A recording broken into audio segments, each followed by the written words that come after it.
உமக்காக மறுத்து போன மறவர்களை வணங்கி என் தாய் தமிழை வணங்கி இன்றைய தினம் தேசத்தின் குரலின் வலையமைப்பின் பசியில்லா தாயகம் என்னும் சேர்த்திட்டத்துக்கு அமையும் கிளிநொச்சியில் அமைந்துள்ள மகாதேவா இல்லத்துக்கு வருகின்றோம். இன்றைய தினம் இங்கே இருக்கின்ற சிறுவர்களுக்கான இரவு நேர உணவுகளை வழங்குவதற்கு நாங்கள் இங்கே வருகின்றோம். தொடர்ந்து அந்த சிறுவர்களோடு சில நிகழ்வுகளை நடாத்தி அதன்பின் அவர்களோடு நேரத்தை செலவிட்டு இந்த நிகழ்வை செய்வதற்கு நாங்கள் இணைந்திருக்கிறோம். வன்னி மண்ணில் அமைந்துள்ள மகாதேவா சிறுவர் இல்லத்திற்கு இன்றைய தினம் நாங்கள் சென்றிருந்தோம். இந்த மகாதேவா சிறுவர் இல்லத்திலே அதிகளவான பிள்ளைகள் தங்கி வாழ்கின்றார்கள். இந்த இவ்வாறான இல்லங்களிலே வாழ்கின்ற பிள்ளைகளுக்குரிய ஒரு நேர உணவினை நீங்கள் ஒவ்வொருத்தரும் பொறுப்பெடுப்பீர்களாக இருந்தால் அந்த பிள்ளைகளுடைய சந்தோஷம் உங்களுடைய வாழ்வில் பாரியதொரு மாற்றத்தை ஏற்படுத்தும் என்றதில் எந்தவிதமான ஏற்றத்தாழ்வுகளும் மாறுபட்ட கருத்துக்களும் கிடையாது. இன்றைய இந்த பசியில்லா தாயக செயற்திட்டத்திற்கு நமது வலையமைப்பின் அமைப்பாளரும் மற்றும் சமூக ஆர்வலர்களும் எம்மோடு இணைந்திருந்தார்கள் என்பதும் குறிப்பிடத்தக்க ஒரு விடயமாக இருக்கின்றது.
தொடர்ந்து எமது வலையமைப்பின் ஞாபகமாக அவர்களுக்கு ஒரு மரக்கன்றினையும் வழங்கியிருந்தோம்.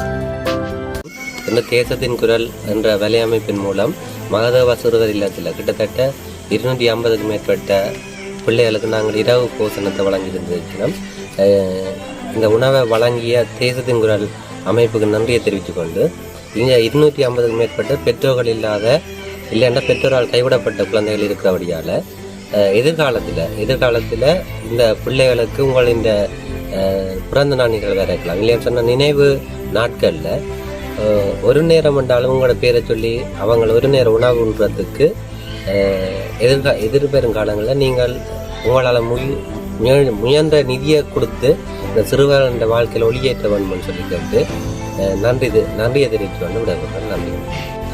தேசத்தின் குரல் வலையமைப்பின் பசியில்லா தாயகம் என்ற செயற்பாட்டின் கீழ் இன்றைய தினம் மகாதேவா சிறுவர் இல்லத்துக்கு வருகை தந்திருந்தோம். இந்த பிள்ளைகளுக்கான இரவு நேர உணவினை வழங்குவதற்கு நாங்கள் முன்வந்து இந்த பிள்ளைகளோடு இரவு நேர உணவினை வழங்கி அவர்களோடு நேரத்தை செலவிட்டிருந்தோம். மீண்டுமாக பல்வேறு செயற்திட்டங்களை நாங்கள் இந்த பசியில்லா தாயகம் என்ற செயற்பாடுகள் செய்வதற்கு யோசித்திருக்கின்றோம். இன்னொரு நிகழ்வின் கீழ் சந்திக்கும் வரை உங்களிடம் விடைபெற்றுக் கொள்கின்றோம். வாழ்க தமிழ், வடக்கு நம் தேசம். ஓம் புகழ். நன்றி, வணக்கம்.